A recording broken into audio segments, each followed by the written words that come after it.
Hello friends, welcome to our YouTube channel DRJ G centre. आज 2 जून 2021 है और आज के डेली करंट अफेयर्स के जितने भी इंपॉर्टेंट क्वेश्चन बनने वाले हम लोग इस वीडियो में डिस्कस करने वाले हैं। साथ ही इनसे रिलेटेड जो भी इंपॉर्टेंट फैक्ट होगा उसे भी हम लोग इस वीडियो में कवर करेंगे। तो आज का वीडियो करंट अफेयर्स और साथ ही स्टैटिक जीके के पॉइंट ऑफ व्यू से बहुत ज़्यादा इंपॉर्टेंट होने वाला है। तो आप वीडियो को बिना स्किप किए हुए एंड तक जरूर देखें। चलिए पहला क्वेश्चन देखते हैं। हाल ही में ब्रिक्स देशों के विदेश मंत्रियों की बैठक किस देश की अध्यक्षता में संपन्न हुई है? मोस्ट इंपॉर्टेंट क्वेश्चन है। तो सबसे पहले ब्रिक्स देशों का विदेश मंत्रियों का बैठक हुआ है।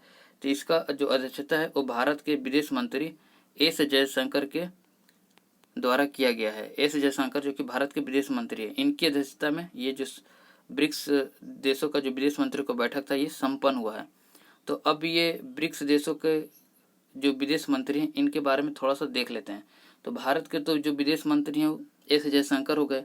मैं बाकी देशों का भी बता देता हूँ, इम्पोर्टेंट नहीं है लेकिन जानकारी होना चाहिए।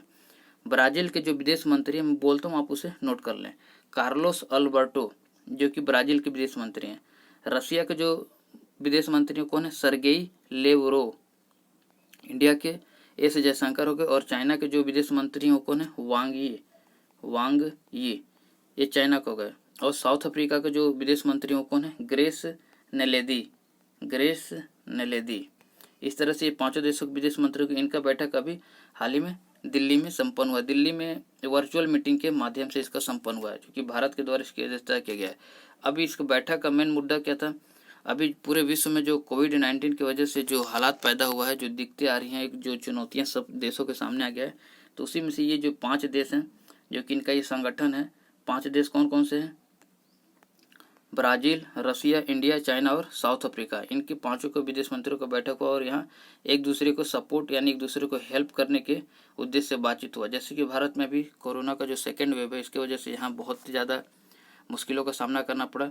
तो जो अदर देश के जो विदेश मंत्री वो एक सहायता करने के लिए एक विश्वास दिलाया। जैसे चाइना बोला था कि हम भारत के साथ खड़े हैं, हेल्प करेंगे। अब करेगा कि नहीं करेंगे वो अलग बात है, लेकिन उन्होंने यहाँ इस बैठक में भरोसा दिलाया कि भारत को हेल्प करेंगे। इस तरह से हो गया।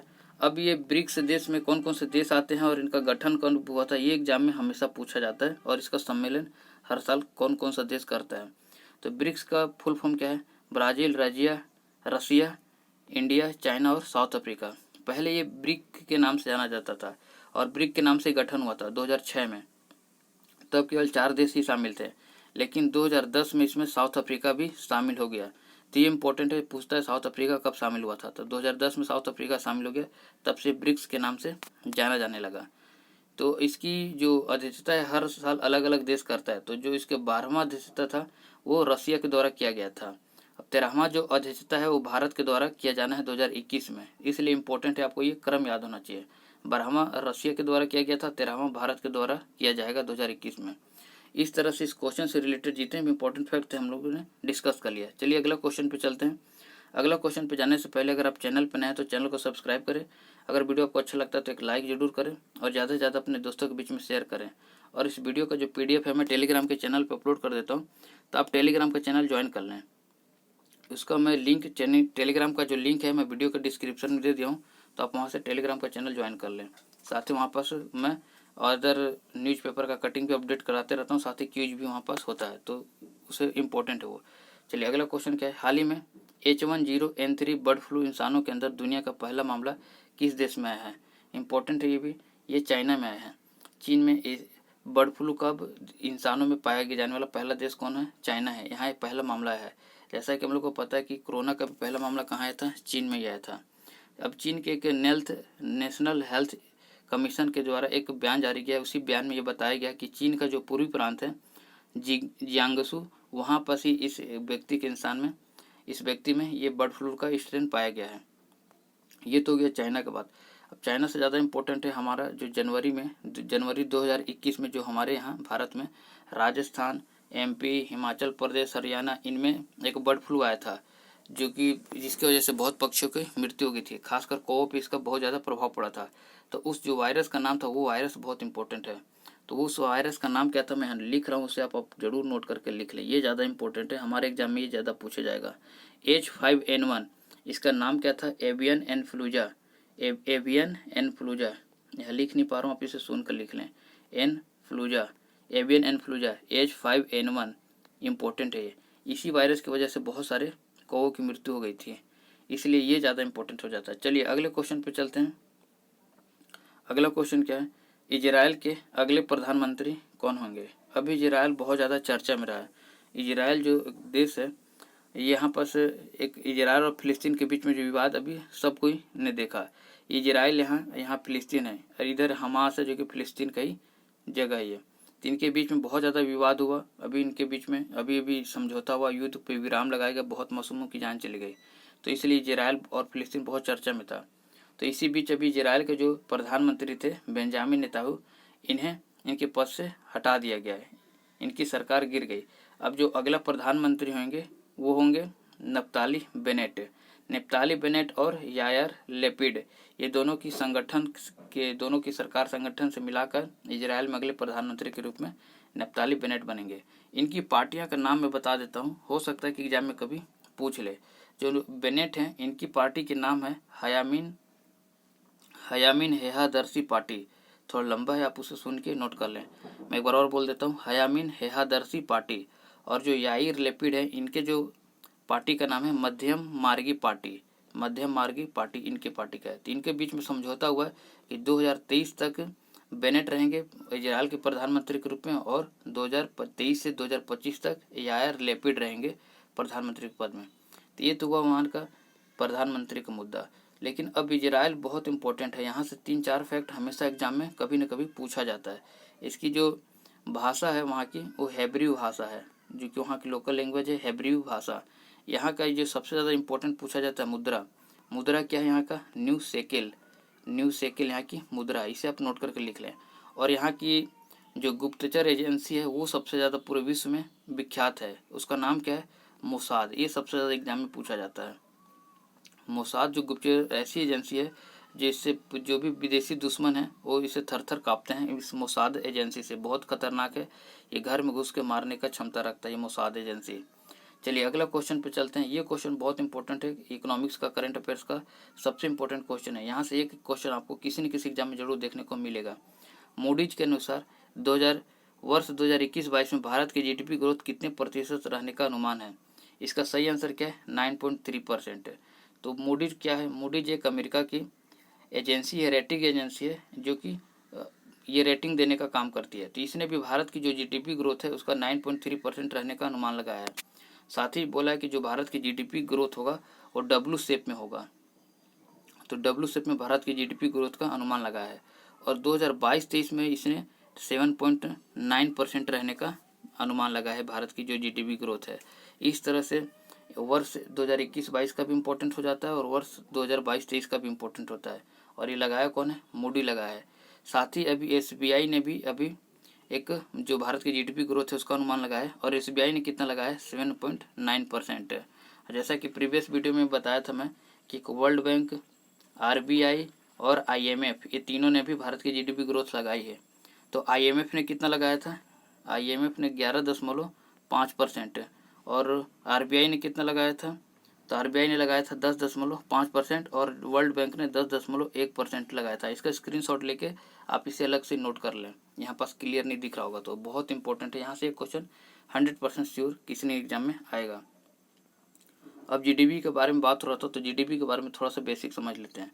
जीडीपी क्या होता है कि किसी भी जैसे मान लीजिए कि भारत है, भारत में एक साल में जो भी यहाँ पास प्रोडक्ट उत्पादन होता है या जो भी सर्विस है, प्रोडक्ट में कुछ भी हो सकता है, गाड़ी, ट्रेन, जो भी आप प्रोडक्ट जानते हैं, कोई भी टायर पंचर कुछ भी हो सकता है। और सर्विस में क्या होता है, जैसे रेल जो सर्विस देती है जिसमें हम बैठ के सफ़र करते हैं, एरोप्लेन हो गया, ये सर्विस में आता है। तो प्रोडक्ट और सर्विस का जो कुल वैल्यू होता है एक साल के भीतर जो तैयार होता है उसे ही हम लोग जीडीपी के रूप में जानते हैं। जैसे इसे समझने के लिए एक प्रसिद्ध अर्थशास्त्री हैं सुशांत हेगड़े, उनके अनुसार अगर समझा जाए तो ये जीडीपी जो होता है किसी भी स्टूडेंट का मार्कशीट के जैसा होता है। जैसे मार्कशीट में क्या होता है कि हम लोग एक साल में क्या पढ़े हैं, हमारा कौन सा सब्जेक्ट में कितना ज़्यादा नंबर है, किसमें कितना कम नंबर है, जैसे वो पूरा मार्कशीट जैसे हमारा मार्क्स बताता है, वैसे जीडीपी किसी भी देश की अर्थव्यवस्था बताती है। इस तरह से आप जीडीपी को समझ सकते हैं आसान भाषा में। चलिए अगला क्वेश्चन चलते हैं। अगला क्वेश्चन क्या है हमारा, अगला क्वेश्चन है हाल ही में WHO के द्वारा SARS-CoV-2 के B.1.617.1 वेरिएंट का क्या नाम रखा गया है।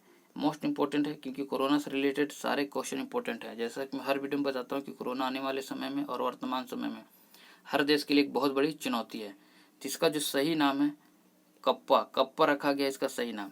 अब क्या है कि WHO जो कोविड के जो नए नए वेरिएंट मिल रहे हैं हर देशों में, तो जैसे भारत का वेरिएंट है, ऐसा कहने से क्या है भारत उस पर आपत्ति जताएगी और जताया भी भारत ने, या किसी भी देश का, जैसे इंग्लैंड में भी मिला था, सब अलग अलग देश में मिल रहा है, तो वहाँ के देश के बोलने से क्या होता है कि अंतर्राष्ट्रीय लेवल पर उस देश का जो छवि होता है, इमेज होता है, वो उस पर एक धूमिल मतलब खराब होता है। इसलिए WHO ने उसका एक साइंटिफिक नेम, स्पेशल नेम रखने का सुझाव दिया और उस पर काम कर रहा है, ताकि किसी भी देश को ये न कहा जाए कि ये भारत का वेरिएंट है, ये इंग्लैंड का वेरिएंट है, ये न्यूजीलैंड का वेरिएंट है। ऐसा कहने से उसका अंतर्राष्ट्रीय लेवल पर उन देशों की छवि खराब होती है। इसलिए WHO ने निर्णय लिया। तो जो अभी जो B.1.617.1 का जो वेरिएंट है उसका नाम कप्पा रखा गया है। इस तरह से WHO ने इन वेरिएंटों को 3 पार्ट में बांटा है। एक क्या है वेरिएंट ऑफ इंटरेस्ट, एक है वेरिएंट ऑफ कंसर्न, एक है वेरिएंट ऑफ हाई कॉन्सिक्वेंस। अब जो ये जैसा जैसा वायरस खतरनाक है उस हिसाब से ये 3 टाइप का बांटा है, तो उसी में अलग अलग कैटेगरी में सबको शामिल किया गया है। अब यहाँ एक डेल्टा है, ये भी एक क्या है भारत का ही जो वेरिएंट आया था उसका नाम है डेल्टा। और अल्फ़ा कहाँ है, ये अल्फ़ा जो है ये UK का यानी इंग्लैंड का जो वेरिएंट आया था कोरोना का उसको अल्फ़ा नाम दिया गया है। और ये जो गामा है ये ब्राज़ील में जो आया था वेरिएंट नया कोरोना वायरस का उसको गामा नाम दिया गया है। इस तरह से ये इम्पोर्टेंट हो जाता है। चलिए, और एक और USA का बता देता हूँ। USA का जो नया वेरिएंट आया था उसका नाम लोटा रखा गया था। लोटा, जो कि हमारे यहाँ हमारे देश में इसके लोटा एक देशज भाषा है, इसे सबको जानते हैं। अगला टॉपिक देखते हैं। अगला टॉपिक है एशियाई मुक्केबाजी चैंपियनशिप 2021 में भारत की ओर से किसने गोल्ड मेडल जीता। मोस्ट इंपोर्टेंट क्वेश्चन है ये खेल से, तो ये क्वेश्चन यहाँ से बन जाता है। सबसे पहले एशियाई मुक्केबाजी चैंपियनशिप 2021 ये भारत में होना था, भारत के दिल्ली में राजधानी में होना था, लेकिन कोरोना वायरस की वजह से यहाँ से इसे कैंसिल करके इसे दुबई शिफ्ट कर दिया गया है। यूएई की राजधानी है दुबई, नहीं सॉरी, अब यूएई की राजधानी अबू धाबी है, दुबई वहाँ का एक शहर है। तो यूनाइटेड अरब अमीरात में शिफ्ट कर दिया गया एशियाई मुक्केबाजी चैंपियनशिप। अब यहाँ पास जो गोल्ड मेडल जीतने का काम किया वो कौन किया है, पूजा रानी ने गोल्ड मेडल जीतने का काम किया है। अब इन्होंने किसे हराया है ये इम्पोर्टेंट है। इन्होंने हराया है मालूदा, यहाँ पास लिख रहा हूँ मालूदा मोलनोवा, थोड़ा बड़ा नाम है, अजीब टाइप का नाम है, मोलनोमा। तो इसे आप नोट कर लें, ये उज्बेकिस्तान की रहने वाली हैं। और ये जो पूजा रानी किस वर्ग में जीती हैं, तो ये 75 kg के वर्ग में जीती हैं। तो इन्होंने इस मालूदा मोलोको को हराई हैं इन्होंने। थोड़ा नाम कठिन है, टिपिकल हो रहा बोलने में, तो आप इसे सुन कर लिख लें। ये तो हो गया पूजा रानी का गोल्ड मेडल। अब यहाँ पास एक मैरी कॉम है, एक बजरंग पुनिया। बजरंग पुनिया का तो कुश्ती खेल से संबंध है और मैरी कॉम का मुक्केबाजी से संबंध है। मैरी कॉम का जो फाइटिंग है ये सबका कैटेगरी होता है वजन के हिसाब से, तो मैरी कॉम 51 kg की कैटेगरी में ये मुक्केबाजी करती हैं। अभी एक आपको मुक्केबाजी में एक नाम आपको याद रखना होगा, अमित पंघाल का। इनका हर एग्जाम में कभी न कभी पूछ लिया जाता है। अमित पंघाल ये जो है 52 kg के कैटेगरी में, वजन की जो कैटेगरी में ये बॉक्सिंग करते हैं। तो इन्होंने अभी हाल ही में जो एशियाई मुक्केबाजी चैंपियनशिप हुआ इनमें इन्होंने सिल्वर मेडल जीता था। तो ये नाम आपको याद होना चाहिए, एक अमित पंघाल और एक पूजा रानी, ये 2 नाम आपको इम्पोर्टेंट है। अगला क्वेश्चन देखते हैं। अगला क्वेश्चन क्या है, मुख्यमंत्री कोविड-19 बाल सेवा योजना किस राज्य के द्वारा शुरू किया गया है। ये इम्पोर्टेंट है। जो बाल सेवा योजना है ये मध्य प्रदेश के द्वारा किया गया है। अब जैसा कि कोविड-19 की वजह से जिसके भी बच्चों के माता पिता का देहांत हो गया, उन बच्चों को मध्य प्रदेश सरकार इस बाल सेवा योजना के तहत हर महीने 5,000 रुपया देगी आर्थिक रूप से मदद करने के लिए। साथ ही निःशुल्क शिक्षा देगी, निःशुल्क राशन देगी। और ये जो लागू होगा ये उन बच्चों पर लागू होगा जो 1 मार्च 2021 से जून 2021 के बीच में जिनके माता पिता का देहांत हो गया, उन बच्चों को ये मध्य प्रदेश सरकार के द्वारा बाल सेवा योजना के अंतर्गत ये सहायता राशि दिया जाएगा।